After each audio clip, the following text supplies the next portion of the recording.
Good afternoon, and thank you for tuning into the semifinal round of BevNet's new Beverage Showdown 21 competition. I'm Ray Latif, the editor and producer of BevNet's Taste Radio podcast, the #1 podcast for the food and beverage industry. The new Beverage Showdown is the leading business pitch competition for the beverage industry. Presented by Venturing and Emerging Brands, an operating unit of the Coca-Cola Company, the Showdown features 12 startup beverage companies who will have the opportunity to present their business plans and products to a panel of expert judges and our live stream audience. The winner of the two-day competition will receive a $10,000 ad package and join a short list of brands that have triumphed in the showdown, including Health Aid Kombucha, Malk, Rise Brewing Company, Tio Gazpacho, Hoplark, and Grady's Cold Brew. Let's talk about the rules for the semifinal round. Each of the 12 brands will have 2 minutes to present and receive 2 to 3 minutes of immediate feedback from the judging panel. The judges have already sampled the beverages. After all the brands have presented, the judges will pick 5 brands to move on to the final round, which takes place on Thursday. The 6 finalists will be chosen by audience vote. At the end of today's semifinal round, we're going to show a list of all the participants and a number next to the brand name. Livestream viewers will have an opportunity to vote by texting the number corresponding with their favorite brand to a phone number that we'll provide. You can also call the phone number to vote. We're going to show the phone number at the end of the semifinal round. You'll have until 5:25 p.m. Eastern Time to vote, and we'll announce the 6 finalists today at 5:30 p.m. Eastern Time. All right, let's meet our judging panel for today, beginning with Bonnie Shaw, who's the VP of CPG Marketing and Innovation for LA Libations. Bonnie joined the Beverage Incubator in 2018, and in her role, she helps to manage various aspects of commercialization capabilities offered to both new brands created in-house and current portfolio brands. Welcome, Bonnie. Thanks for having me. All right. Next up is Matt Hughes, who's the VP of Emerging Brands for the new Revenue Streams unit of the Coca-Cola Company. Matt leads emerging brand commercial strategies across channels and routes to market, partners with NRS being New Revenue Streams, investment portfolio brands to accelerate growth, and leads integration of investment brands upon acquisition. Great to see you again, Matt. Excited to be here. Thanks, Ray. All right. Next up is Kari Pedriano, who's the co-founder and CEO of Greenspoon, which is the largest female-led and family-owned natural food and beverage sales agency in the United States and represents a wide range of consumer packaged goods from emerging to ready-to-exit brands. Kari, great to see you as well. Good to see you. Glad to be here. All right, last but certainly not least is BevNet Mike on Instagram. You guys know him as Mike Schneider, the CMO of BevNet. Well, you know him as both, but to us, he's BevNet Mike. Mike is a seasoned executive who lives at the collision of brand experience and products. He has deep roots in branding, mobile, content, and events. Prior to BevNet, Mike led major rebranding efforts for Skyhook and Gas Buddy. He's also an esteemed co-host of the Taste Radio podcast. Great to see you, as always, every day of the week, Mike Schneider. Great to see you, Ray. Great to have the judges here. I'm always happy to work with you and Matt, and can't wait to work with the new judges we got here today. Very excited. And I can't wait to hear from our semifinalists. So let's kick it off, beginning with Avocado Milk. The co-founders are Nick Sue and Terry Daly. Nick and Terry, how are you? Great, thanks, guys. Fantastic. Well, we can't wait to hear your pitch. You got 2 minutes. You ready to go? All good, man. All right, your 2 minutes begin now. Great. Hi, this is Nick and Terry from Avocado Milk. We're the founders, and hopefully we'll be memorable because we've got the funny accents from a million miles away in New Zealand, an Asian guy and a white guy, where COVID doesn't exist. But Avocado Milk is the world's first 100% vegan, dairy-free, preservative-free, artificial colors, flavors-free, non-GMO avocado milk. We've got 0% cholesterol and 7% of the dietary fiber and 6% of iron per serve. And we're pretty proud that we've won 4 global food innovation awards across Europe, Asia, and also the US. We invented avocado milk because we love avocados, believe it or not. And we wanted to unlock the nutritional benefits of a legitimate superfood. The Guinness Book of World Records has it as the world's biggest superfood and have it accessible for everybody. So our target audience is female, 25 to 65-year-old who likes being healthy, eating healthy, wants vegan and plant-based products in their diet and loves avocados. Americans eat on average 19 avocados each per year, which is a lot of avocados. And so hopefully we can make that consumption experience a bit easier. That was really interesting, Nick. We're currently sold in 896 supermarkets and health food stores across the US.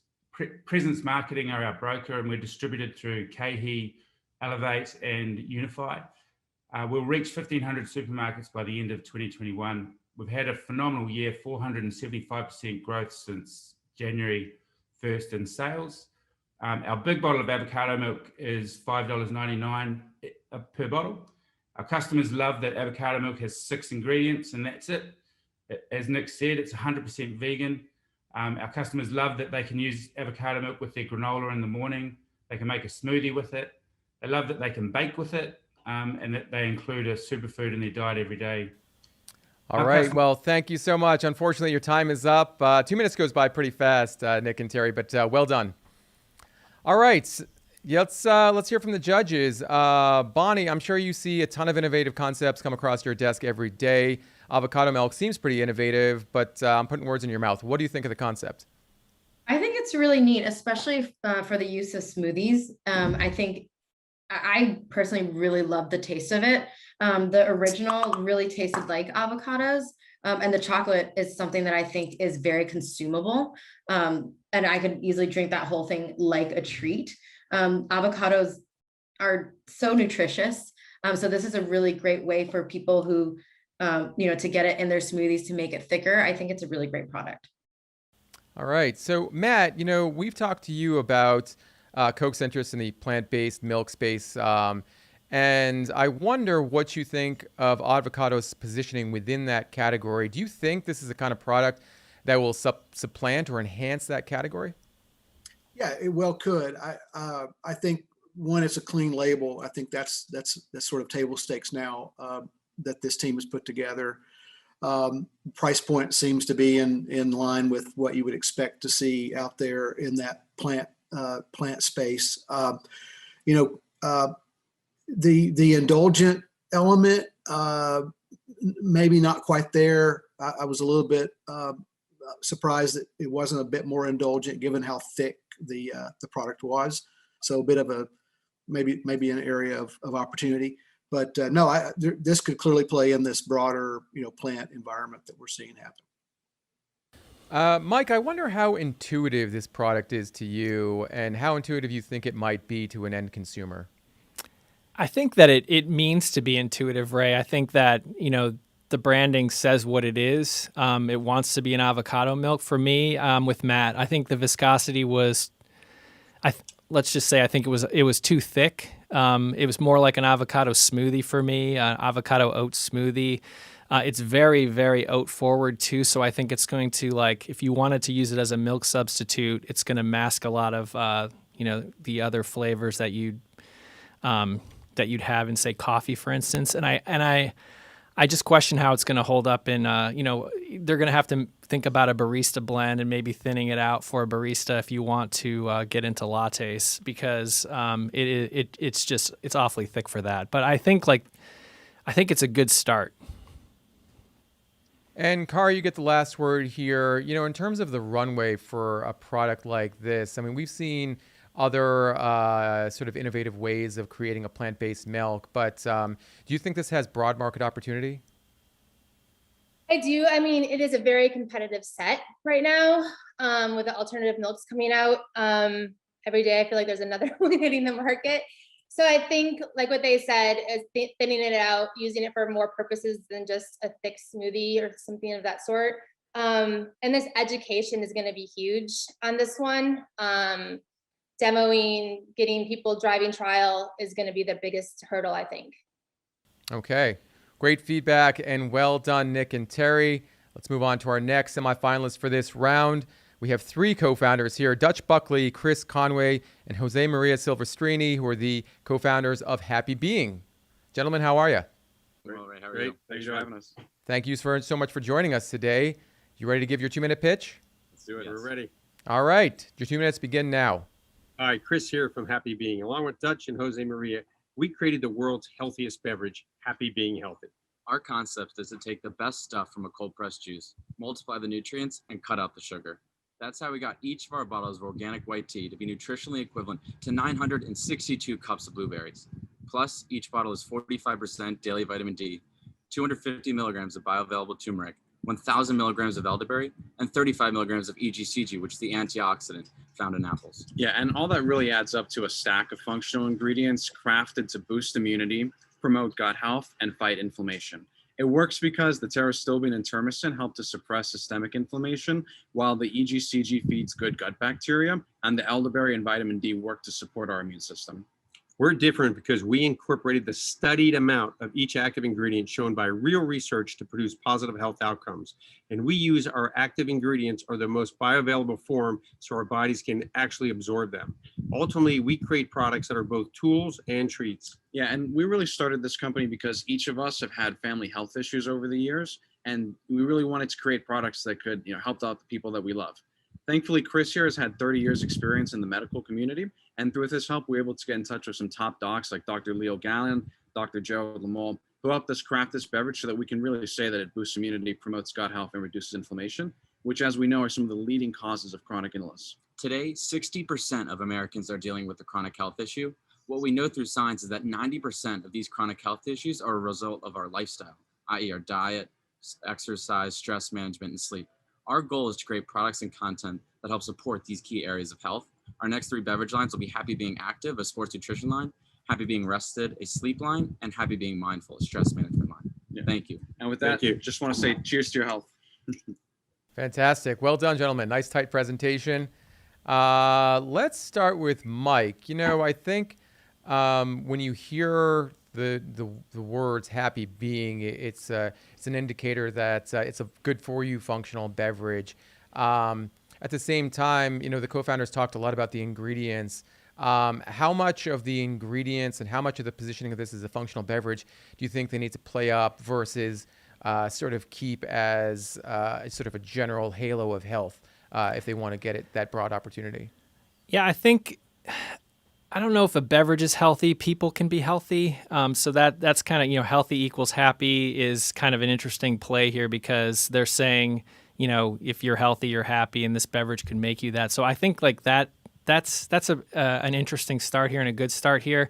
I think they're maybe leaning a little too far into the science. I like the boost immunity, promote gut health, and support healthy levels of inflammation.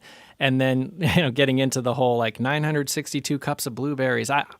I know for a fact my body can only use 950, Ray. So, but I know seriously, I don't know if you need all this science here on the bottle. I think just saying the things that this beverage is going to do for you is a lot more important than trying to get a lot more onto the bottle. I also like, I kind of question, when I look at it, what is it? I see happy being, but I want to know that it's a blueberry white tea. That's awfully small and close to the bottom of the label here. So that's, the flavor and what the beverage is often are the thing that pull you in. You're really, hoping that somebody's going to lean into a beverage that's going to make you happy.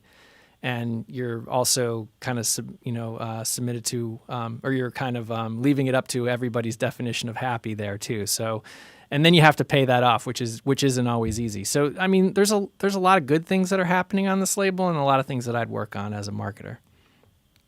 Kari, we know from sales data that consumers are looking for functional beverages. There's a lot of them out there.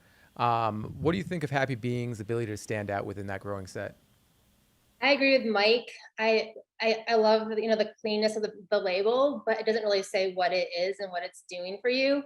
The flavor profile doesn't jump out as well. So I think working on that so it really stands out on shelf. I was going to ask about more SKUs because with the 2 SKUs you can also get lost in there in the beverage set. So I like that they're coming with the active and the rested and the mindful down the road as well. But yeah, I think really explaining what it is a little bit clearer on the package would help. Bonnie, it's interesting because, again, when we talk about functional beverages, sometimes I think people might think, oh, the flavor's not going to be so great. What do you think of the flavor of Happy Being? Thanks for asking that question. I, as a health nut, I like the taste of healthy beverages. I like tasting grass and, I can feel the effects of it. I do think though, this did very much taste like a healthy beverage. which I think limits it a little bit in its ability to go mainstream. I personally, I love the branding. I love the name. Definitely agree with everybody else on having larger call outs for immunity support. And there are a lot of really great health benefits to this, but you may want to lead with one and have others be supplemental messaging, because otherwise it's just a little too much to absorb. But I do like all three flavors. I did like the taste. I think you use some really trendy flavors like lemongrass and mint. So really great job. I think if you can make it taste a little more mainstream, you might find yourself a little more successful. Matt, we only have a few seconds left, but the stated mission of VEB is to support and nurture the next billion-dollar brands. As it stands right now, what do you think the scalability of Happy Being? If I think with a little bit of work around immunity, everybody's talked about it, but if you think about what happened during COVID, we saw consumer interest in immunity elements around ingredients go to the top of the charts very quickly. That's probably going to stick around. And so if they could just clean that part up around delivering around immunity, I think they've got a really good chance to grow more. We'll see if it scales. I don't know about $1 billion, but certainly there's opportunities here for a bigger business. All right, great stuff. All right, let's move on to our next semifinalist. That's Bar Malik, who is the founder and CEO of Barcode. Bar, how are you? How's it going? It's going quite well. Great to see you. All right, you got 2 minutes. You ready to give your pitch? Yes. Fantastic. All right, your 2 minutes begin now. Thank you. First and foremost, I wanted to say thank you for this opportunity to be presenting alongside such talented beverage founders. 2 years ago, as a performance specialist, my intent was never to be a part of a showdown. But I think for me, as a founder, it validates the need of this product, right? Barcode is the first performance beverage that is actually created by professionals, vetted for years and road tested by the best athletes in the world, but then commercialized and scaled for the everyday consumer. The product itself is all natural, it's plant-based, it has 2 grams of sugar by monk fruit, vitamin D from a shiitake mushroom, adaptogens to help fight stress and immunity, B vitamins, magnesium infused with coconut water, providing a whole body health experience, not just use case on the court, but one that supports everyday people to live a healthier lifestyle. I was the guy behind the bench. I worked 7 years in the NBA with the New York Knicks. I was the guy providing products for them during the game. And I quit a year ago during a pandemic because I felt that if this product is working in games, then this is something that the everyday consumer who is not overstressing their bodies can benefit from, just from having a functional profile such as Barcode. I went to school for this. I went to school for sports science, exercise physiology. I spent years doing research on products that actually help push performance forward. And Barcode is a derivative that for once we are able to provide a product that is backed by research, that has the same level of attention and detail provided that is normally reserved only for professional athletes, that is now marketed and scalable to allow us to share this experience where health and immunity and hydration is prevalent and is needed. So my mission today is to provide a product that is one, curated around a community that lives a healthier lifestyle, building a brand that supports not only the elite athletes, but the everyday consumer and their wellness journey. And Bar, unfortunately, your 2 minutes are up. Well done overall. Good stuff. All right, let's hear from the judges. Bonnie, Bar talked a lot about his experience in the NBA and someone who understands the business of sports science as it relates to food and beverage consumption. I wonder how much of that plays into your decision when LA Libations is looking to partner with brands. Their professional background in creating the beverage, is that the question? Yes. Yeah, definitely. And I think your insights, Bar Malik, I think really shows through in what you've created. I think for a hydration sport beverage, your approach is really unique in talking about hydration and immunity, and also kind of addressing not just your typical, this is an electrolyte beverage.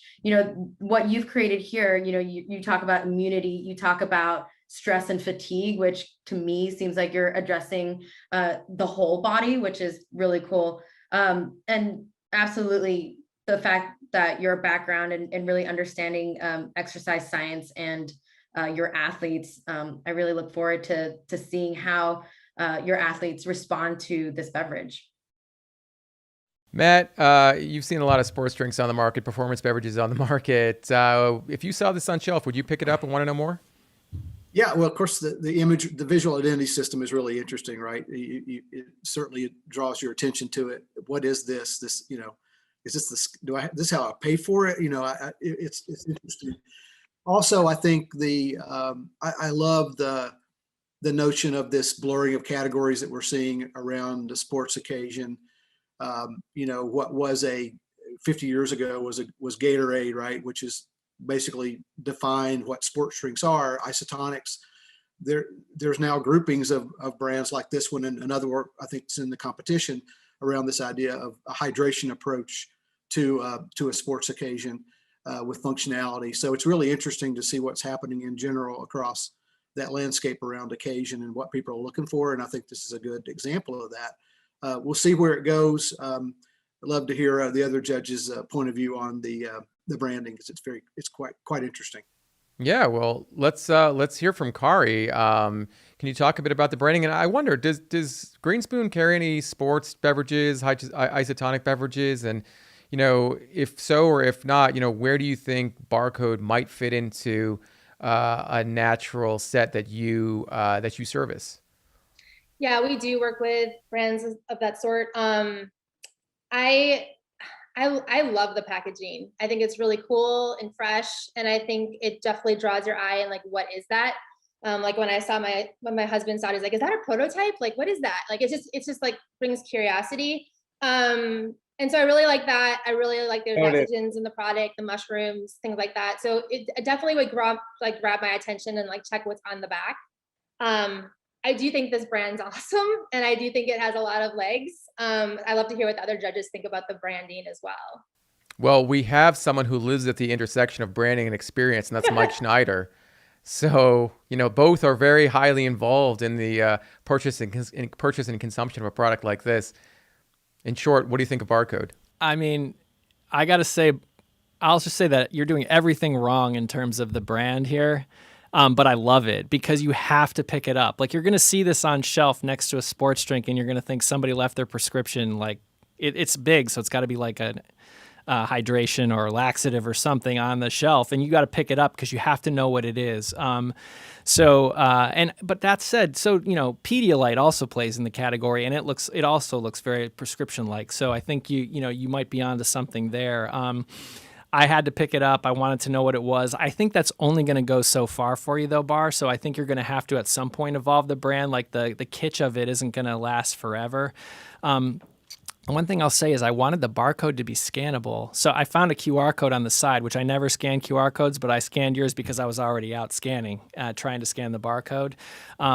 I'll also say what's inside is very tasty. I drink a lot of electrolyte products, sports drinks. It's one of my favorite categories, and I really liked what's in here, and I liked the way that it made me feel after I drank it, and I wanted to drink more. I like the lemon lime. I like the watermelon. I mean, I think this is really good. All right, great feedback. Well done, Bar. What I said was out of love, Bar. I hope that's clear. Whenever Mike talks about laxative, it's always out of love. Trust me.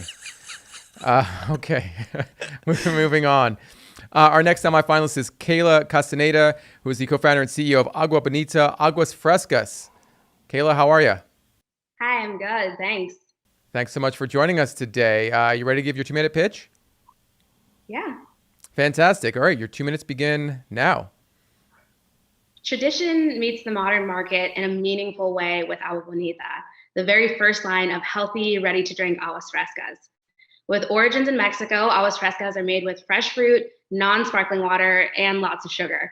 So we've given traditional recipes an update by omitting the added sugar. You won't find it or any chemical sweeteners in our blends, and sometimes mixing in spices instead to recreate popular flavors, like watermelon chile. Served up in our culturally inspired cans, and our drinks look as good as they taste. It gets better when you learn that every can of Agua Bonita saves produce. In fact, we're on track to save upwards of 14 million pounds. The same way my grandpa would bring home overripe fruit from the fields after work instead of letting it go to waste, we take surplus produce and divert it from landfill, giving this fruit a beautiful new life in our recyclable cans. You can reach for Agua Bonita knowing it's not only good for you and tastes great, but is good for the planet as well. But don't just take my word for it. Ask any of our thousands of customers who have helped us sell out 3 consecutive production runs direct to consumer. In the 5 months we've been available for purchase, and without any marketing spend, we've reached customers in the majority of the US, Puerto Rico included. They love us because aside from being a delicious part of our culture, we're the only non-carbonated real fruit and water blend with no sweeteners, filling a huge white space in the market, actually a multi-billion-dollar white space. Hispanic consumers alone command $1.7 trillion in spending power, but we aren't just for them. We're for every conscious or curious consumer, just like tacos. Aguas frescas are meant for everyone to enjoy. And our growing retail partnerships will help us make sure that's possible, as you'll be able to find us in hundreds of stores in the coming months. So grab a cold agua bonita, shake, y salud. All right, well done.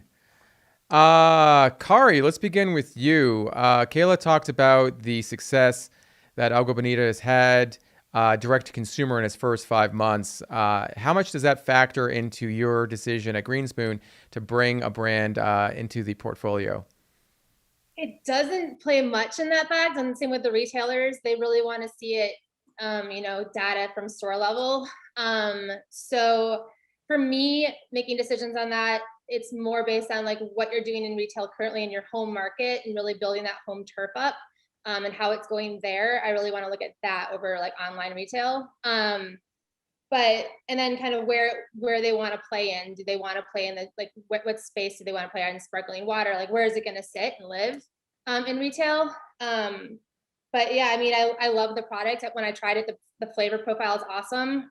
Great. You need the chili and then the cucumber, really refreshing. But it's just figuring out where it wants to live and then how to get there. Mike, I think we've had a few Aguas Frescas brands come into the office. What did you think of Agua Bonita in terms of taste, flavor, that sort of thing? I think one of the things that's hard to do, Ray, is to say, all right, I'm going to be authentic in a category and then also be better for you. And I think Agua Bonita nails it here with Aguas Frescas. So normally they're big and fruity, but also very sugary and syrupy almost. And this one it has that taste without the ingredients. Like when you turn it, you're like, oh, this has to have a lot of sugar. And you see 8 grams of sugar and you're just like smiling ear to ear because you can drink this as much as you want and still feel good. And that's what I like about it. The flavors are great.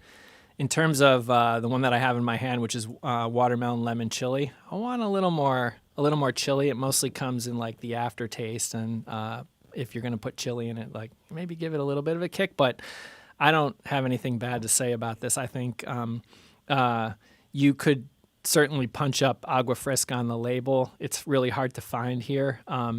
And I think you're a little too enamored of the brand, Agua Bonita. But other than that, I think like this is a really good start here and a fantastic product. The liquid is spot on. Matt, in terms of positioning, earlier you talked about how you like seeing more crossover kind of beverages, or at least crossover in terms of how brands are positioned. Agua Bonita, it seems like could be, it could live in a couple different sets, but should it be its own category? I mean, how do you think this brand scales? What would you recommend?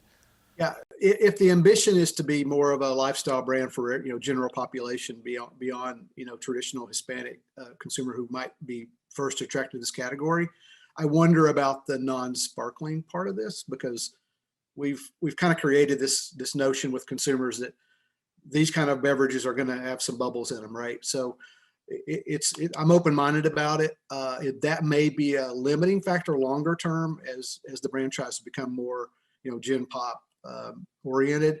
We'll see, but obviously and then the other to watch out is the calories. While not as indulgent as traditional products in this category, 60, that mid-cal has been a very difficult place for brands to play that really scale when you look at the broader marketplace. So a couple of watch outs there, but I think really nice positioning. Visual identity system is beautiful.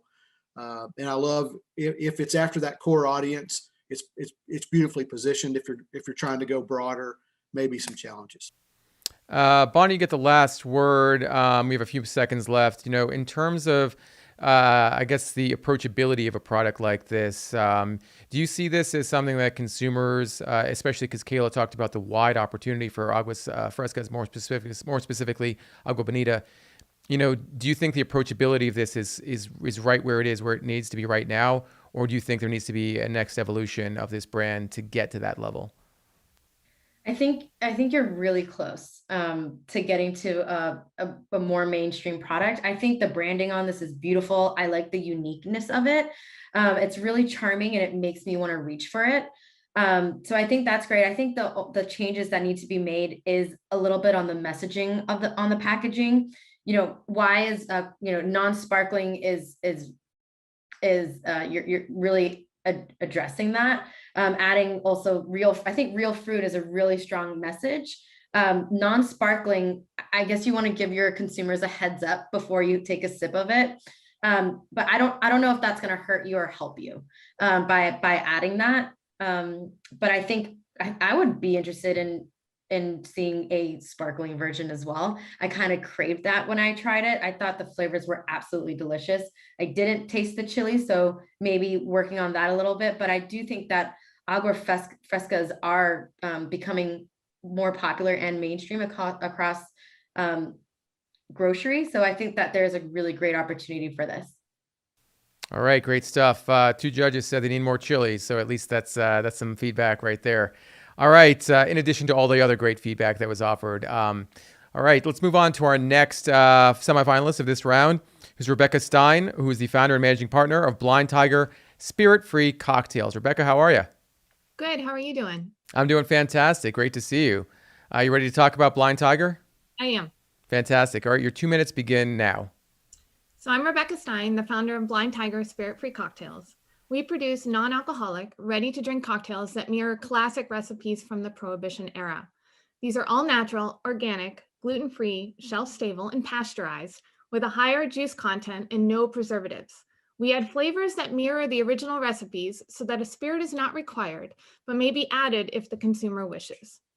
Each drink has a classic tale tied to the origins of its name, and these stories are noted on our bottles. Our product is priced competitively. We have distributor margins of 29%, retail margins of 25 to 30%, and Blind Tiger maintains a 40% margin selling to these groups or higher when direct to consumer. Nearly 4 years ago, I opened a speakeasy style restaurant and bar called Room 33. 1933 was the year that Prohibition ended. We became known for our classic cocktails, and over the years, our team started to craft NA drinks to add to the menu, but we never really had the opportunity to expand upon this niche until the pandemic hit. In March of 2020, our restaurant was mandated to take out only. At the time, 90% of our sales were bar sales, and in Pennsylvania, you were not legally allowed to sell alcohol to go. Our team started bottling NA versions of our cocktails, and the response was overwhelming. During that time, I conducted extensive research and found there's a large underserved market in the NA arena, and options are very limited in most bars and restaurants. As such, Blind Tiger was born. For reference, Blind Tiger is what speakeasies were called during the Prohibition era. Currently, I am in the final stages of the Women's Business Enterprise certification and believe this will help to create a side door to major retailers. Our primary go-to-market strategy is to continue to get into targeted retailers, distributors, bars, and restaurants. We want to create accessibility and an opportunity for consumers to avoid paying high shipping fees on NA drinks, which has been prevalent as this is still a nascent market. We believe that everyone should feel part of the occasion. Cheers. Thanks. Cheers and thank you. Well done. All right, let's go to Matt to kick things off. I wonder how much the Coca-Cola company's been looking at the opportunity for, non-alcoholic cocktails. It is a growing, albeit a bleeding edge category. But what are your thoughts on the category and Blind Tiger within it? Yeah, great. I'm glad you asked. Really 3 C's, right? So convergence, COVID, and constraints. Kind of, for me, kind of sum up what's going on in this space. So around alcohol, low and no alcohol. The convergence is around the drinking occasions blurring. during COVID, we consumed at home more than ever before. Having these sort of ready-made, ready-to-drink opportunities like this product really were beneficial. So I think that's going on. The product itself, I really like it. It's the flavors. It's not your typical, mixer, kind of plain boring mixer. This is a really complicated flavor profile, complex combinations, very descriptive on pack. So really like it a lot. Might look at packaging at some point for improvement, but it's a lot there. But really enjoyed tasting and sampling. Bonnie, have you gotten into the non-alcoholic cocktail fun yet? And if so, I wonder if the experience of drinking Blind Tiger is somewhat equitable to the real thing, so to speak, the real thing. Yeah, I have. I love non-alcoholic beverages. I personally don't consume that much. Being half Asian, I get the Asian glow and can't breathe and all of that stuff. So I definitely do look for alcohol alternatives. And the Ward 8, I was so impressed with. The smoky flavor really reminded me of mezcal. I think if you turn this into a thin 12-ounce can sparkling with your concentration, I think this would be amazing. But even on its own as the bottle, I would absolutely pour this over ice and would feel very fancy. The name of the Blind Tiger, I think it's such a great name, really great packaging opportunity.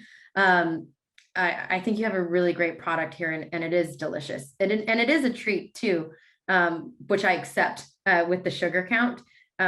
So I think it's a really great product. Mike, following up on Bonnie's comments about the potential for this brand in multi-serve versus single serve, where do you think it would be best positioned? It's a great question. I think, this is one of those where I definitely wanted a single serve version. We got multi-serves, and hopefully there is a single serve version because it's one where you're going to want to try a bunch of different ones. I think there's a bit of danger here because, in the low and no alc, alternative cocktails, you want to try to find something that's like either that really smokiness or complexity or bitterness or some kind of burn that is like an actual out cocktail. And I think the sidecar for me was little more than a mixer. And I think if you got that one first, you might steer clear of the others just because you'd say, oh, this is they didn't get the positioning right here. Kari, let's end with you. Rebecca talked quickly about margin and the margin that they were getting for Blind Tiger. Did you appreciate what you were hearing? Did you need to hear that in a pitch, particularly for a bleeding edge category like NA cocktails? I don't need to hear it in a pitch. I think, for us, we're seeing a lot of brands coming out in the non-alcohol category, a lot of wines and things like that. So I think it's really it's definitely gonna get competitive fast. So I think working on the packaging is more important for me. There's a lot of bubbles in my packaging and things like that still in the wrap. And so I think getting the packaging down, because the product is really good and really tasty. I did want a ginger skew. I wanted that bite as well. But I think, working on that because they have a good packaging. And I also think a single serve would be a good option too, because that's a large amount of liquid to purchase off the first time. All right. Once again, great feedback and advice. Thanks, judges. All right, moving on to our next semifinalist. That's Fran Harris, who's the founder and CEO of Electra Sports Drinks. Fran, how are you? I'm great. How are you, Ray? I'm doing fantastic. So great to see you. You too. All right. You ready to give your 2-minute pitch? Let's do it. Let's do it indeed. Your 2 minutes begin now. Hey, y'all. I'm Fran Harris. Greetings from Texas. I'm the founder and CEO of Electra Sports Beverages. And there's a very big number on the screen right now. It's probably over 100 million. That's the number of servings of sports drinks I've had in my amateur, college, and professional basketball career. So I've tasted pretty much everything out there. So you can imagine how surprised I was after running a 5K last spring. Okay, walking a 5K last spring and getting the sponsored drink and turning it around and seeing just how much non-goodness was in the drink. I did what any smart athlete and bevpreneur would do. I went to the marketplace and we surveyed over 300 of our target audience, doers, everyday athletes, and moms who would be purchasing Electra. And what we found is that consumers were looking for less sugar, fewer calories, and higher functionality. Introducing Electra, supernatural hydration that's full of so much goodness, you'll think you're not supposed to drink it. We've got BCAAs, vitamins B, C, D, coconut water concentrate, watermelon concentrate, all for hydration, but also for replenishing what you lose when you work out and when you're just doing your everyday hustling. We have gotten some traction. We just launched 3 weeks ago in HEB, the largest retailer in Texas, 172 of those stores. We know there's competition out there, but we also see that the category hasn't really been innovated in over 50 years. So we are game and ready to go. Our consumers are looking for something better for their everyday hustle, and everybody is looking for something that's healthier to put into their body. Electra is that answer. So who's ready to get electrified? Well done. I'm surrounded by wires and all kinds of other electrical equipment, so I got to be careful if I say yes to that. But no, electrocution, right? Yes. Oh, okay. I see. There you go. Electrocution versus electrified. Well done. Well done, Fran. Thank you. A lot going on in that pitch. You know, Fran talked about the opportunities for Electra in terms of, you know, reaching consumers who want to be at their best. Mike, from a branding standpoint, is that what you're getting on package? I think it's a good Rev 1, Ray. It definitely tells you what it is. I like the lightning bolt. This is I guess a space where I would say maybe because you have Electra as your brand, and assuming that you can use that, that you should punch that up. I think it's I like the liquid. I think for me some of the flavor was indicated that maybe there's a little too much going on in the beverage because it was starting to tend toward raisin flavor. But I liked the SKUs. I like the ideas, and I think like this has legs and the ability to go somewhere with some label tweaks and maybe some formulation tweaks. Kari, would you agree? Do you think Electra has legs? I do agree. I do agree with his comments as well. The flavor profiles, they're a little bit overly sweet for me. As far as I think the monk fruit was in there. And so I think like I really couldn't get the taste profile as well there. Packaging too was a little muted out. So when you're on shelf, I think it just doesn't jump. Some of the things were hard to read on the packaging because it was so muted. So I think with the tweaks on the flavor profile and the packaging, they do have a product that's great for the market. Mm-hmm. Bonnie, I know you appreciate talking about taste and how important taste is for you as a consumer. What do you think of the taste of Electra?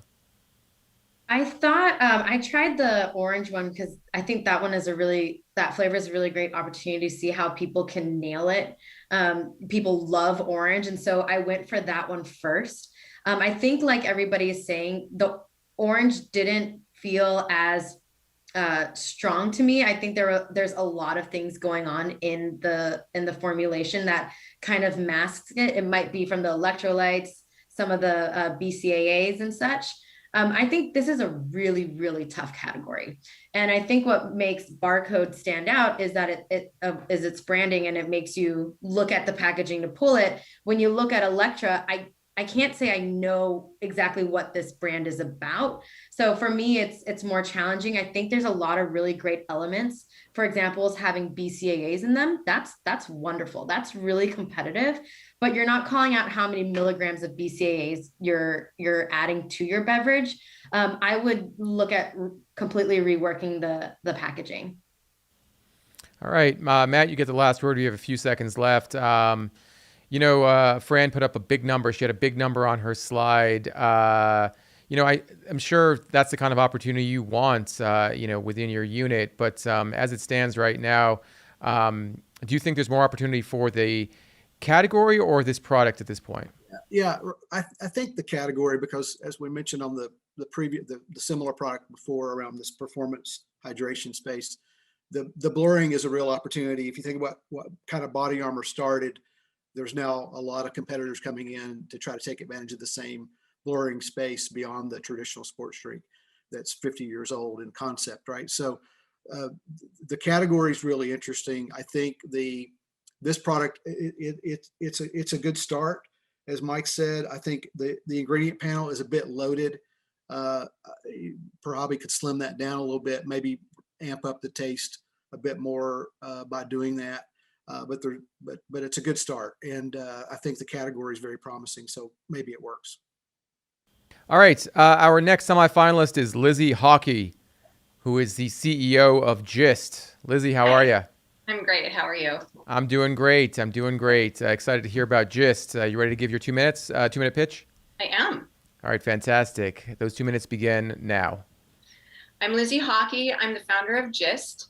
Gist is a prebiotic botanical sparkling water that contains 4 grams of prebiotic plant-based fiber per serving. We have a chamomile with rosemary and a ginger with rooibos, which are our first 2 flavors. We have 2 more flavors rolling out this summer. We are available direct to consumer on drinkgist.com as of just 2 weeks ago. So we are brand new to the market. We're at a $14.99 per 4-pack price point to really encourage trial, especially in this kind of mashup of categories where we sit.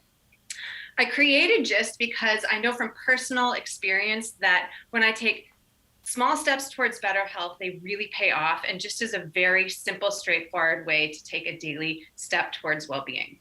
When I became a mom, I was looking for a drink without any artificial anything, but that also had something. I was not looking for zeros up and down the nutrition label, but I also wasn't looking for 12 grams of sugar in kombucha or any stevia and erythritol that would mess with my system. I was very interested in investing in my digestion and boosting my mood. So I really created Gist to redefine what a clean beverage could be and should be. We sit in a new subcategory that weaves together gut health, brain health, botanical flavors. But what sets Gist apart is that we're not using flavors and added extracts and sweeteners. We're using the innate goodness of the ingredients. We're brewing 2 herbs per blend with the plant-based fiber, a little lime juice, and sparkling water.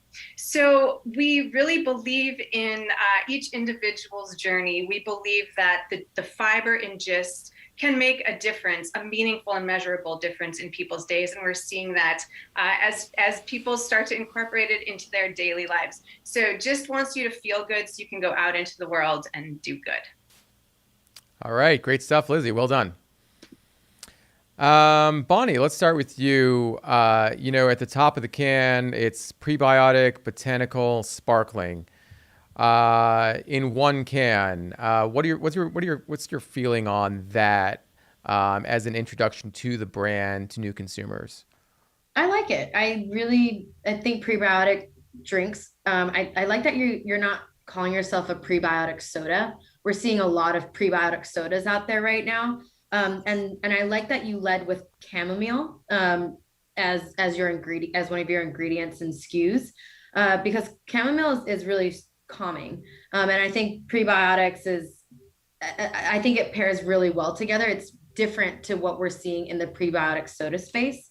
So I think that you nailed it with the flavor taste, the profile with chamomile and rosemary. I think it tastes really good.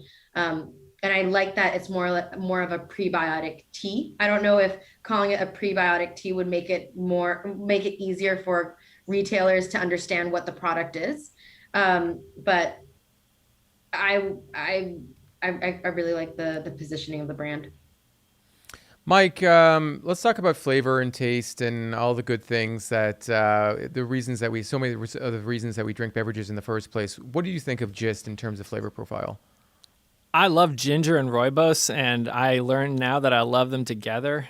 This has a lot of ginger, and I love that. I mean, if you listen to Taste Radio, you know that we love ginger, and we love a lot of ginger. So the ginger and the rooibos are very, very apparent here.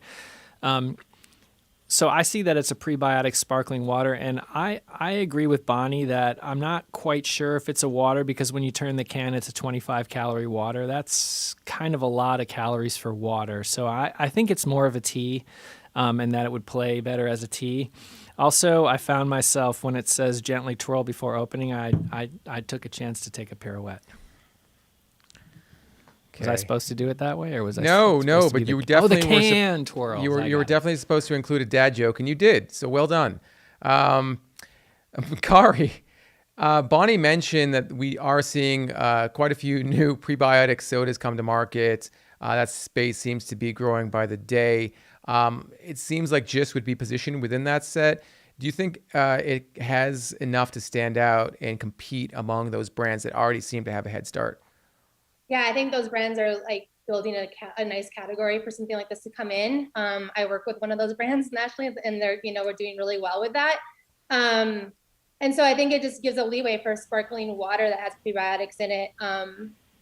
There is a lot of sparkling teas already out there. So I think the water thing would be a good move if you can get those sugars down.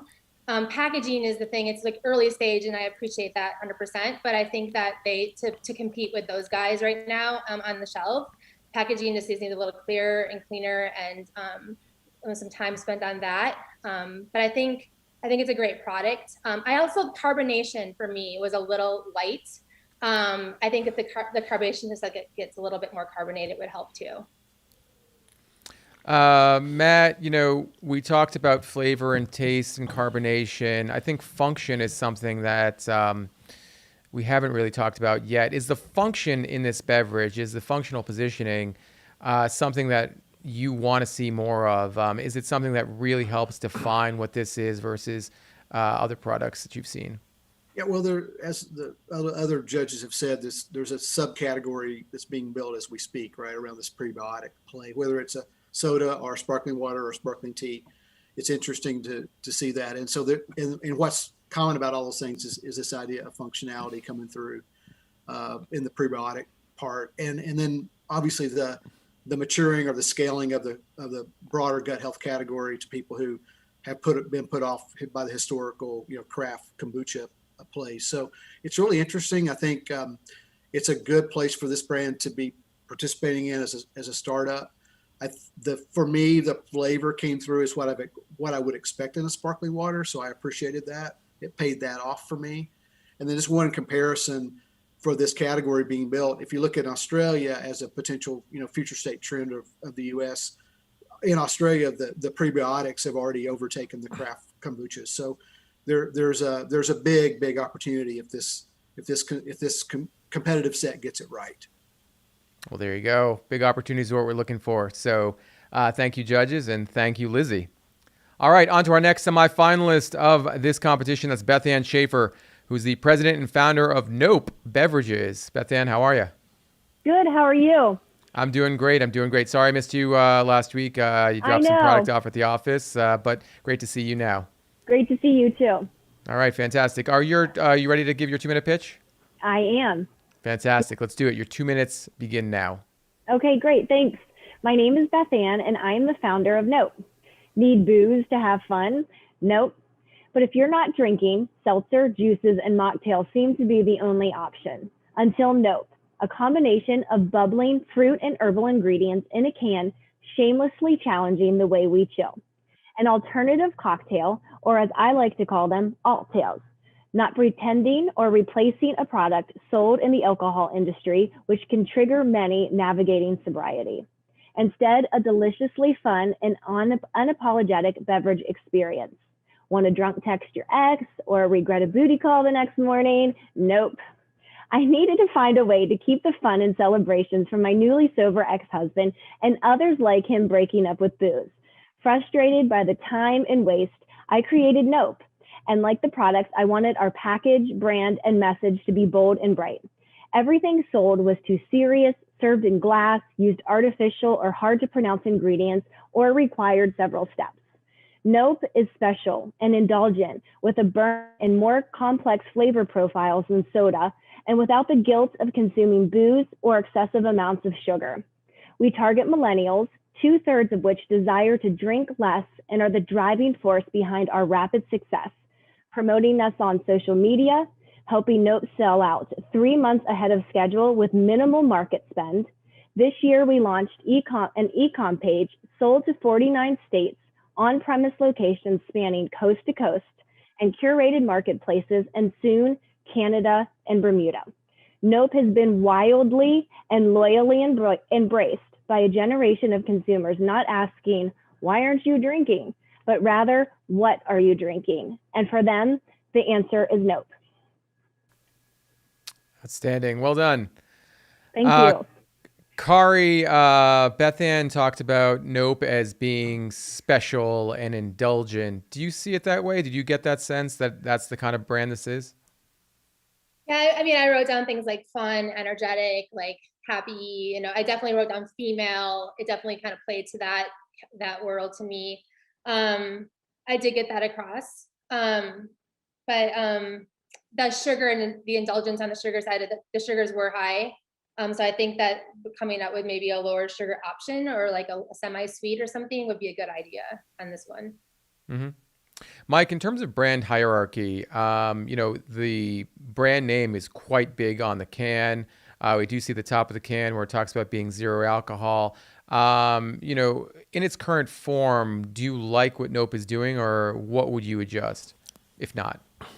Well, first, I love that Nope burns. And I think that if the sugar gets reduced, that the burn might also be reduced, so I think that's why the sugar is where it is. In terms of the label hierarchy, I don't love the label hierarchy, but I love the label. It tells you that it's a cocktail by just the look and feel of it, although, RTD cocktails are kind of new, and so it might not be that intuitive to somebody who hasn't seen a lot of RTD cocktails. I think it's category appropriate is what I'm trying to say. I just don't think it says alt cocktail, and then it says 0% alcohol. I would just say non-alc cocktail or use language that others are using. I wouldn't try alt tail or put a bunch of different, things on the label, because you've got a bunch of things on the label that people are going to want to read. I would just be very clear about using language that others in the category are already using so you don't get confused for something else that you're not. So, props to Nope. Oh, one more thing I'd say, Ray, is that from a branding perspective, just because I gave Bar Malik a hard time for doing things wrong, you're not really supposed to. You want people to say yes to your beverage, not no. So, and that's a knock, but I get what they're doing here. So it's not. They're not really saying nope. No, they're saying yes, buy our product. Exactly, buy our product. Matt, we heard another pitch for another non-alcoholic cocktail. It seems like both brands are playing in the same space, but talking to different consumers. Is Nope talking to the right consumer for that space, for this growing space? Yeah, a good question. I think so. I mean, this is a pretty complicated, and I really like the combinations. They're not obvious combinations of flavors. As Mike said, there's a little bit of heat and burn, which is really nice for me, at least, and great mouthfeel. So I think what's inside the can is paying off for me as a consumer. A little confusing, as Mike was mentioning, around this finer print above on the top of the can. Like, what is this exactly? I might get confused and think it's something that's coming forward in the ready to drink cocktail versus the Nope. So a little bit of work there, but I think it's a good start. And again, this whole, emerging trend around low and no alc offerings is spot on and bound to grow a lot more in the future. So well positioned to take advantage of that. Bonnie, is this a brand? Is this a product that you can see as being part of your regular rotation for social occasions? Yeah, I do. What I really like that you've done with the brand is the first thing that I went for was the strawberry basil smash. I think that really communicated that you wanted to be a non-alc beverage. I agree with what Mike is saying in the complexities of coming up with your own term, alt cocktail. I've never heard that, an alt cocktail. I do like the 0% alcohol call out. I think it's kind of fun. Usually you see the ABV. I did like the flavors. However, 90 calories would be a little bit too high for me when I could probably get away with something less. And I believe there's 20 grams of sugar in here, which is also quite high, but flavor wise, I thought it was really full bodied. So I did appreciate that. All right. Great feedback once again. Let's move on to our next semifinalist for this round, who is Leah Lee, who's the founder and owner of Unlit Adaptogen Recovery Drinks. Leah, how are you? I'm good. How are you? I'm doing well. Great to see you. You ready to talk about Unlit? I think so. All right. I'm excited to hear it. Your 2 minutes will begin now. All right, let's start with a question. How many folks here have considered giving up alcohol in order to avoid the hangover? I definitely have, and it turns out many of us have as well. Let me start with this story. In 2019, after one dreadful Monday morning, I finally had it. I woke up with the mother of all hangovers, and I was left questioning, when did having a weekend full of activities and deciding to enjoy a cocktail or two or a beer or two at the game become so dreadful? I've been trying to find the answers for years, but my recurrence for hangovers just kept on. So I leaned into my chemistry background to create Unlit. I started in my kitchen blending flavors of fresh fruits and vegetables. And then I worked with a nutrition scientist to develop our delicious plant-based hangover recovery drink full of adaptogens, nootropics, and essential nutrients like B vitamins and electrolytes.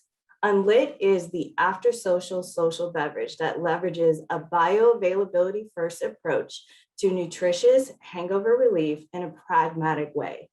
Many solutions on the market only address one hangover symptom, but Unlit boosts your liver function, it provides pain relief, it hydrates you, and it replenishes you through B vitamins. I knew millennials like myself would jump at the opportunity to grab a recovery drink that featured both active and medicinal ingredients in an all-natural superfood blend that has no added sugars or top allergens. I am Leah Lee, and I'm trying to change the way Americans do the morning after. With Unlit, everybody wins. You get a low sugar, detoxifying, and hydrating beverage that gives you a clean energy boost. And most importantly, it works. So I ask you, who needs to get Unlit? I know a couple folks that do. It's a couple good friends actually just texted me this morning and they were like, I am giving up alcohol. I got so banged up last night. I can't do anything today. So this is so, timely that to hear you talk about that. I usually get those texts a lot. Yes. Well done, Leah. Matt, let's start with you. We've seen, over at least the past decade or more, a lot of products that promote hangover recovery come to market. Doesn't really seem to be a very big set, but there does seem to be some traction for some brands. What do you think of the potential for Unlit within this sort of niche set? Yeah, obviously a very direct approach to cure a very common problem, right? So unlike people who are hacking other brands built for other purposes, this is very direct. I think we'll see. I think this is going to be one of those availability and educational stories for a brand. The chemistry background and the what is it called, proprietary hangover complex that's in this. It would be interesting if that could be dialed up, maybe online. I'm not sure how exactly to get to consumers who actually need this stuff. So it's definitely an opportunity. Just don't know how big the category can be built on the backs of a handful of competitors. Bonnie, Leah in her slides said, forget what you know about hangover drinks. I think a lot of people would just want to forget about hangovers, period.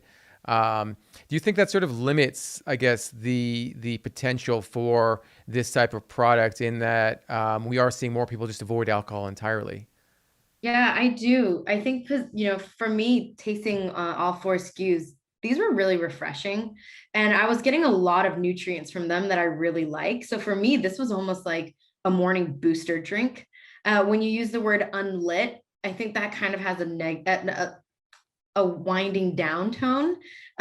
So I would revisit the name of the beverage, but the category for juices and clean juices, HPP juices, I believe is probably larger than the hangover cure space.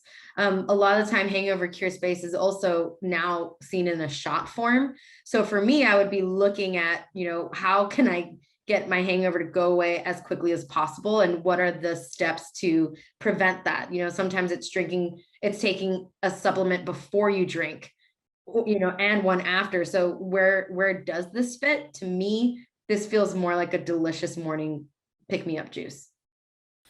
That's interesting to hear you say that. Kari, would you agree? I mean, do you think there's more potential for this as a morning boost type of beverage, especially with the adaptogens, in the kind of retailers that you work with? Yeah, and Bonnie, I agree with everything you just said. I wrote that same thing down. Bigger category outside of morning recovery. Again, the shot format is kind of taken over. People just want to get that in quick and move on. I loved the taste profiles of this product, so good job on that. And I think it could be a morning boost drink, and I think there's a bigger opportunity there by far. Mike, you get the last word. We've heard about ways to position this brand other than the way it's currently positioned. But, if Leah were to stay in this space, what do you think about the label call outs, the package itself, and how it might be merchandised on shelf? I wouldn't stay in this space. Lit is awesome. You want to be lit, right? This is lit. It doesn't necessarily mean that you're lit, like old school lit, like when I would say lit, which is like, had way too many. So there's a little bit of confusion already there. I think this is going to be great. As Bonnie said, as a morning beverage, I'd drink this after a workout. I think this stuff tastes so good. It's in a strange package. A jar's a little on the strange side, and the glass is maybe a little too premium for this thing, because I think this is highly crushable. Kind of drink that and for the number of calories in a serving, you could get. The game is velocity here, and you want to get this into a lot more use occasions than the occasion of I feel totally horrible, so I'm going to reach for your drink. I don't think you want to be associated with that, even though you can be associated with that. I just push that down to your tertiary language and maybe have that be one kind of audience with a much more positive message on here. And then I would also maybe make these incredible call outs a little more clear on the packaging. But I think color wise, it's a really enticing package. I think there's some work to be done here, but I think you have something here. It's really tasty. All right, good stuff. Good feedback from the judges. One might call the feedback lit. Mike, would you agree to that? It's lit. It's lit. Okay. All right, well done, Leah. Let's move on to our next semifinalist for this round, who's Andreas Izquierta. I hope I got that correct. Who is the CEO of Cheeky Cheeky Boom Boom. Andreas, how are you? Great. I'm ready to get chicky with it. All right. Hey, I like that. I like that indeed. Do you have your 2-minute pitch all set? You ready to go? Yes, I'm ready. All right. Fantastic. Those 2 minutes begin now. I am Andres, the co-founder of Chicky Chicky Boom Boom. Chicky is a plant-based punch made of herbs, flowers, and single-source alkaline water from the Andes Mountains. Our company's purpose is to move culture forward and inspire people to live better lives, empowering their health, sustainability, and community. My co-founder Juan and I wanted to bring a product that not only represented our culture, but also provided function. In Ecuador, where we're both from, there was this antioxidant drink that's been around for 5 centuries that the locals view as the fountain of youth due to its everyday health benefits such as immunity and gut health. The drink comes from this place called Vilcabamba, otherwise known as the Valley of Longevity, which is a blue zone due to many locals living beyond 100 years of age. The urban legend of this drink is for every day you drink this, you live 1 day longer. Beyond these elements of health, it is also known to be low sugar while providing a sweet and refreshing flavor due to its floral and herbal properties, which is what led us to creating Chicky, which was a slang term I had said amongst my friends that represented celebration. We recently launched a beta last year and just relaunched today in the Los Angeles market with 4 flavors, while only being 3 grams sugar, 20 calorie, and not compromising on sweetness and flavor. The opportunity we see is intersection of the following. 1, iced tea and juice drinkers craving sweet taste without the super high sugar. 2, flavored water drinkers who want more kick and sweetness than just a hint of fruit. 3, people seeking sweet flavor but do not want the natural sweeteners because of the displeasing aftertaste. We are categorizing this as a plant-based punch versus a tea for a few reasons. Partly due to how the beverage is brewed, historically stored in jar form, and its vibrant color, which reminded us of punch, which is a massive category that provides nostalgia and is ripe for reinvention. On the brand side, we'll create emotional connections with consumers in two ways. Latin Americans represent the largest minority in the country. Despite that, there's a shortage of forward-thinking brands that create pride and community. Meanwhile, Andreas, I'm so sorry. Your 2 minutes. Keep booming. Well done. Well done. Kari, You know, I wonder about your thoughts for the massive opportunity that that Andreas talked about. You know, we've seen a lot of plant-based beverages come to market. I can't recall too many punches that have come to market in recent years. Yeah, and that's what I liked about it. The plant-based punch that like drew me right away. I was like, oh, I remember drinking like that crazy punch when I was a kid that was full of sugar and stuff. So I was like, I wanted to try that right away. And the taste profile is like what he said. Like I'm a water drinker, and it gave you that water, like a little bit more of a punch than just a normal water. I really like the product. I think the back is really busy though, and the messaging is really busy. So like kind of cleaning that up, because I like the fountain of youth thing, of course, you know, as you're an aging woman, you want that fountain of youth, so that drew my attention too. So the back was pretty busy though, and I think cleaning that up would be really helpful. Mike, yeah, let's talk a bit more about the label. A lot going on in the label. The name itself is reminiscent, I think, for some folks, of a children's book. You know, again, having said that there is a lot going on in the label, is there something that really drew your eye, something that they should really play up on the package? It's fun. I mean, just like the founder in you know, when he pitched us initially, I mean, I think Chicky Chicky Boom Boom is a lot of fun on label, and that's what draws you in. You know, punch can also be fun. When I drank it, I got more of a tea profile, and I had my son try it, and he got more of a tea profile, and he's like, this is tea. And there's also another drink from the Andes out there that's somewhat similar called Waku, that they're using different terminology for what they are too. I think it's plant-based tonics. I think you should maybe do a little bit of research on which market you could play in easier and not have to do as much education, whether you stay in plant-based punch or whether you try to make some frenemies in that plant-based tonic space. I got to say though, Chicky Chicky Boom Boom paid off in the taste. It was a lot of fun. I wanted to drink it a lot, and I was really, really glad that I got to. Bonnie, would you agree? I mean, did you love the taste of Chicky Chicky Boom Boom? And do you think this is the kind of product that could finally break Hawaiian Punch's stranglehold on the punch category? I mean, I actually would just really love to slow clap for this brand, because I was so impressed with it. It's so fun, from the name, going after punch and creating a better product, a better version of it is genius. I like that there were 4 flavors, but I don't know that I needed 4 flavors. If I didn't find them that distinguishingly different. To me, I think, because I was like, oh my gosh, it's a fruit punch, I can't wait. I knew I was going to drink a punch, so I thought about it that way. I didn't get a tea profile like Mike. To me, it was a much healthier, chuggable punch. I like the sweetness. I loved all the flavors. I love the branding. So for me, this is a really great product. My question though is, I'm not sure who the target market is for this. I don't know if it is for kids. If it is, that would be too large of a format. If it is for adults who want to have fun, I think the messaging and all of that would target an older millennial. So for me, there's just a little bit of confusion of who this is for. I think to make it more punch-like, you could add more juice to it. 20 calories is really impressive, and 3 grams of sugar is impressive. If you went to 30 and 5 grams, I don't think that would make me mad. So I think if you wanted to get more depth to it, you could, but slow clapping. I think this is such a great product. All right. Great feedback. Matt, you get the last word on this. You know, Bonnie brought up an interesting point about who is this product for. Given its positioning as a punch, do you think there's more opportunity for it within this growing plant-based set, or untapped opportunity within the kids' beverage set? Yeah, I maybe both, but I think I would focus on the fountain of youth thing is really great. Who doesn't want to have some of that in their lives?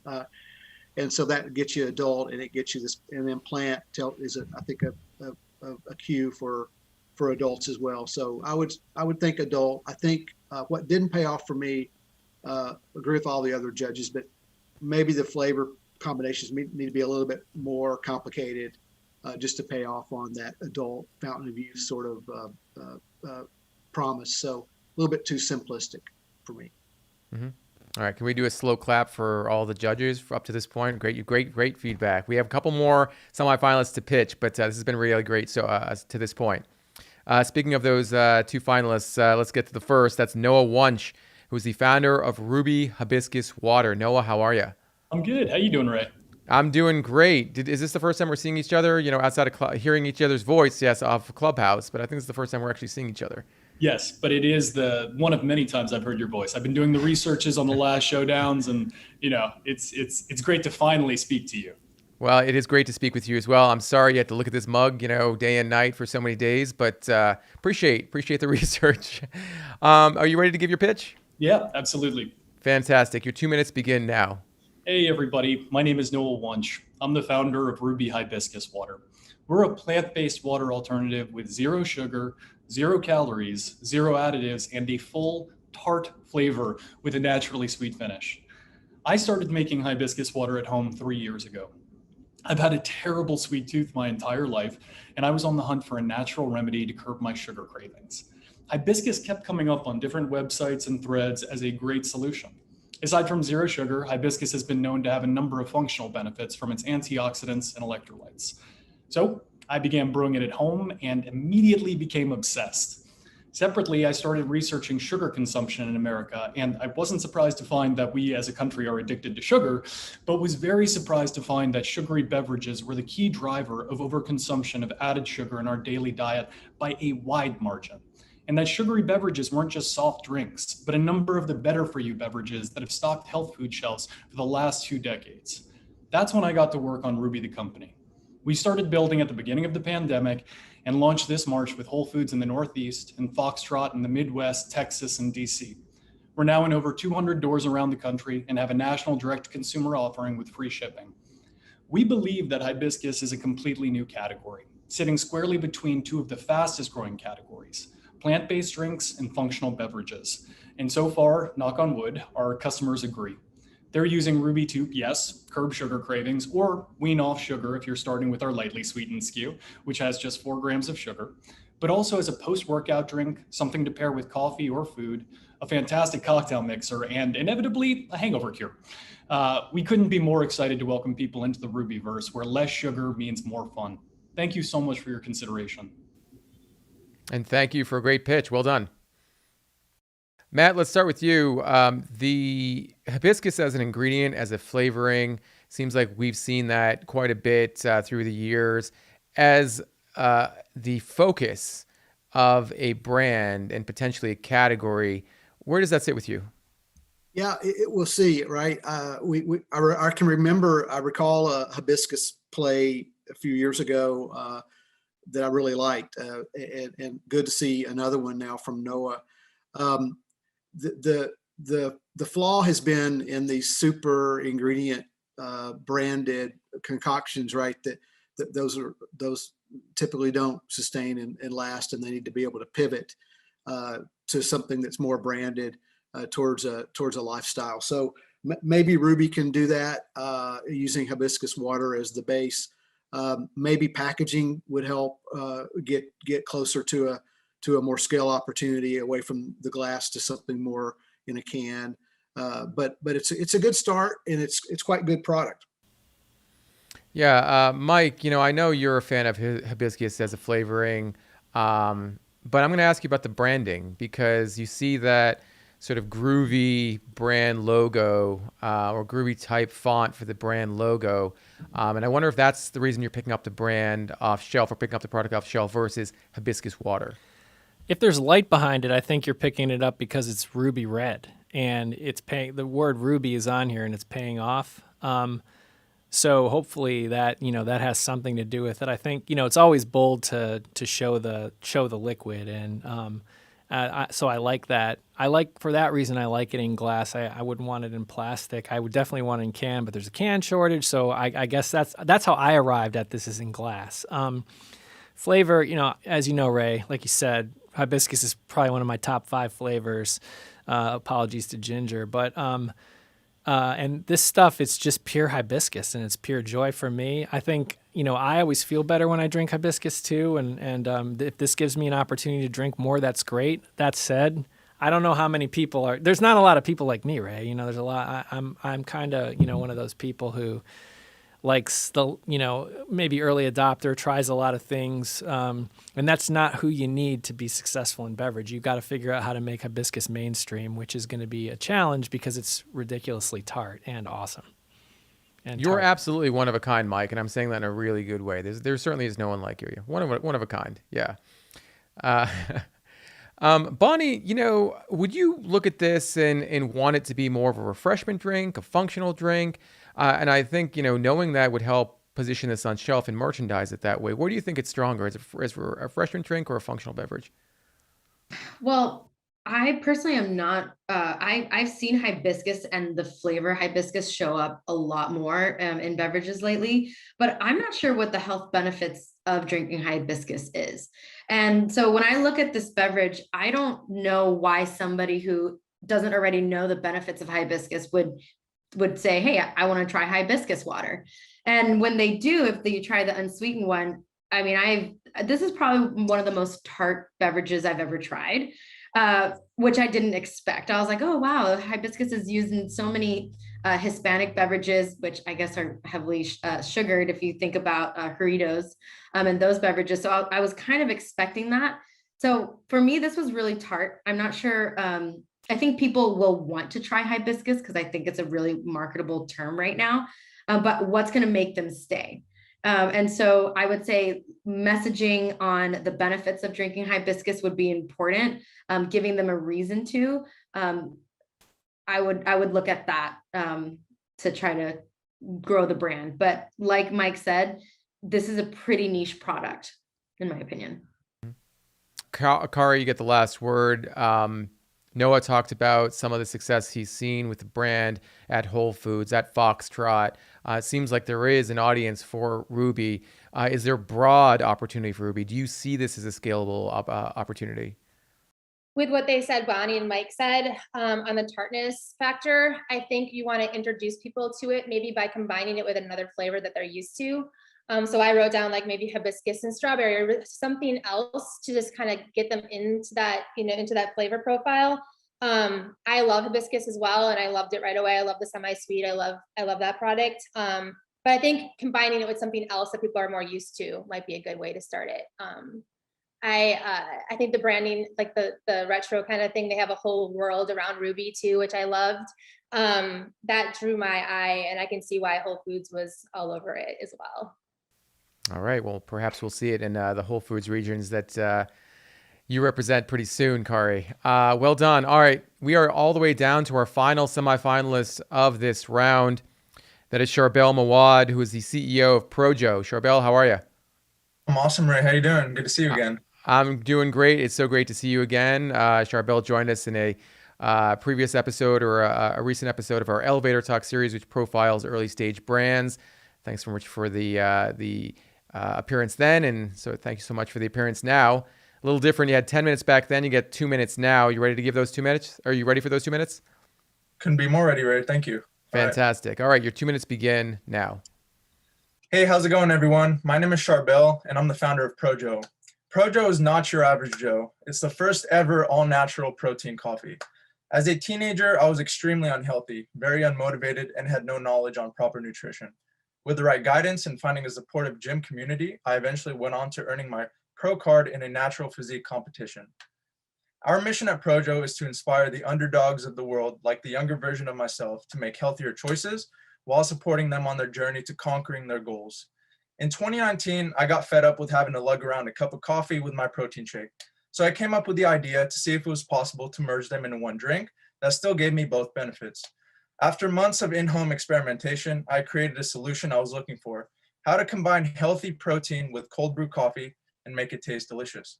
To test out my concept, I took samples to my friends and peers at the gym to see what they thought. They all loved it so much that they encouraged me to do a pop-up table at the gym. That event was so successful that I began searching for more local gyms to pop up at, and that's how we sold 4,000 bottles in our first few months. During COVID, I had to find creative ways to continue my operations and market the brand. Since the only activities going on were outdoors, I found success in doing pop-up tables outside of walking trails, and then discovered that a mobile coffee trailer would be an even better solution to operate during the pandemic. In the meantime, I gathered my customer feedback and worked on experimenting with cleaner, more natural ingredients. Fast forward to today, here's where we're at. We've launched our product and rebranded our new product. We're carried at 30 locations, including independent gyms and natural grocery stores in San Jose, California, and we're coming up on 15,000 bottles sold since January. We're also rapidly growing our newly implemented direct consumer subscription model. Thank you so much for taking the time to learn about Projo. Now get after it and do great things. All right, great stuff. You know, when I see the package, Bonnie, it makes me think of RX Bar. I mean, do you see that as well? I mean, is this something where, you know, consumers are going to understand what this is pretty quickly? That is exactly what I wrote down. When I saw it, it made me think of RX Bar immediately. So perhaps that would make people try it if they, because for me, when I look at it, I know what Gaston from Beauty and the Beast would eat eggs for protein. So that's kind of the only, I would never think to drink eggs. So I think the fact that it does remind me of RX Bar might make me give it a chance. It is impressive how much protein you're able to get into this beverage, and at zero sugars added. But I wonder how outside of gyms and people who are really aware, I wonder how it would work in grocery if that was somewhere you were going to look at. Well, we know people will drink coffee with protein. In fact, they're reaching out for it quite a bit. There's a brand out there called Super Coffee, or known as Super Coffee out there. Matt, given the success with that type of brand, you know, do you think there's more people looking for a differentiated brand like Projo? Yeah, well, I think so. I mean, obviously, Charbel's in his early days, right, of a launch in San Jose. The gym pop up where he started makes a ton of sense. That's where he's from. He's comfortable there. As he expands his experiential marketing and he gets more consumer feedback, he might find that, you know, this works, that doesn't work, and then he can adjust. And that's the beauty of being in the very early days of a launch. So I think, look, shelf stable versus non-shelf stable may be an issue here. He's a refrigerated brand. That is a cue for the shopper around certain things. You mentioned the Super Coffee, obviously, from a shelf stable perspective, a lot more scalable. So it all depends. And the good news is for Charbel, it's really early, and he can make adjustments as he goes. Well, we see a lot of brands make adjustments to their flavor profile. I'm wondering from you, Mike, does Projo need to change their flavor profile, or do they get it right from the get-go? I didn't think I was going to like this because I kept thinking of no one puts eggs in their coffee like Gaston. No, I can't stop thinking about the Gaston reference now. I got the song stuck in my head. But no, seriously, it tastes good. You don't taste the eggs. You think, oh my gosh, is this going to taste eggy? And it doesn't. I don't know that this is the first protein coffee. It's the first. It's the first that's positioned like a protein coffee. Owen certainly has a cold brew version of their great protein drinks. I think with this one, I would definitely focus on that it's a protein drink. I would definitely it definitely is category appropriate for that category. I think I'd dial down the Projo because if you just see Projo, you're not necessarily going to know what it is until you turn the bottle. But I think it's tasty, Ray, and it tastes like it's definitely a coffee for people who like a little bit of milk and sweetness in their coffee versus somebody who's like a coffee purist. But it's tasty. We've heard from the other judges about the fact that, there are shelf-stable versions out there of a coffee infused with protein. Projo, again, a refrigerated beverage. Are consumers, based on your experience, looking for an option like this in the refrigerated set?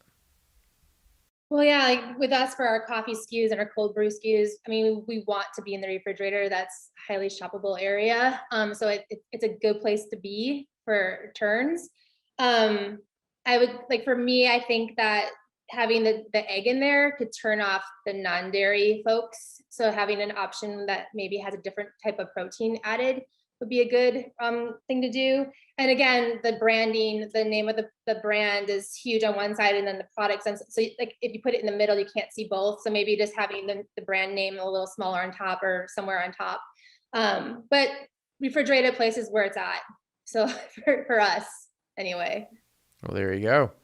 All right. We heard from all 12 semifinalists, and we'll get to audience voting in a second. Two things. Number one, I just want to say congratulations to all the semifinalists. You guys did an incredible job. 2 minutes. I always say this, but 2 minutes is just a tiny, tiny amount of time to express everything that you are about, and your passion, and your the blood, sweat, and tears that have gone into producing these products and brands. And I know for a fact that we at BevNet, and I think I can speak for the judges, salute all of you.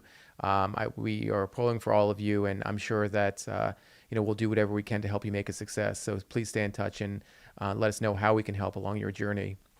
With that being said, 6 brands are going to move on to the finals, and I'd like to hear from the judges on some of the things that they want to hear, some of the things they want to hear and see in that final presentation. If one of these brands, if you're a brand that is going to move on to the finals, in general terms, Matt, what do you think the next judging panel will want to see, will want to hear about? What do you think are some of the things that these entrepreneurs should accentuate in their pitches? Yeah, I think some of the commercial terms, given the extra time, the founders should go through a bit more around commercial terms, retail prices, margin, also around how do they anticipate expanding the business beyond where they've started. So some of those commercial elements would be important for the judges to hear about. Mm-hmm. Bonnie, what are some things that you'd want to see, in the next round? Yeah, I think it'd be really helpful for the judges to hear how you as a brand have tested your product and shown proof of concept, which would then translate to a larger market plan and how you plan on achieving that. If you haven't tested your product in a test market, I would share plans of how you will evaluate your product and whether or not it's being picked up by your target. Mm-hmm. Mike? I think I would echo what Bonnie said. I would want to know a lot about the plan of attack. I would want to know, what's the marketing plan, who the primary audience is, and then how you plan to add additional audiences. I'd be careful about making this any of beverage a beverage for everyone, and I'd also be careful of the gonna do's. The things that we're gonna do next. Put a little bit of that in, but don't focus too much on that. You have a beverage now. All your beverages are good. And what you have now is worthy of of the judges and winning the contest. So, good luck. Mm-hmm. And Kari. Same thing for me. Plan of attack, like how you're going to go to market, price point, SRP, things like that. Like social media, like whatever you have plans on to get this out there. I think that I would want to hear that as a judge. All right. Well, I saluted the semifinalists, and I will absolutely salute our judging panel. You guys did a fantastic job. Thank you so much for sharing your feedback and advice with these entrepreneurs. It is such valuable information, and I know to the folks watching at home as well. So I'm not going to slow clap. I'm going to fast clap. Fast clap to our judges. Well done. Well done. All right. It is time to show the slide that is going to help you at home to vote for your favorite brand. As you can see, there is a number corresponding next to each brand. All you have to do is text or call the number on that slide and enter the number associated or corresponding to that brand. We'll have the voting lines open for about 25 minutes. So vote early, vote often. And hopefully your brand will make it to the final round of this competition. Until then, I'd just like to thank our amazing team at BevNet and Nosh, who work tirelessly every day to produce the highest quality content for our insiders. This is something that we take very seriously, and I'm just amazed by the work that this team does every single day. So thank you so much to our team. Thank you to our semifinalists. Thank you to our judging panel once again. And signing off for everyone, I'm Ray Latif. We'll talk to you next time.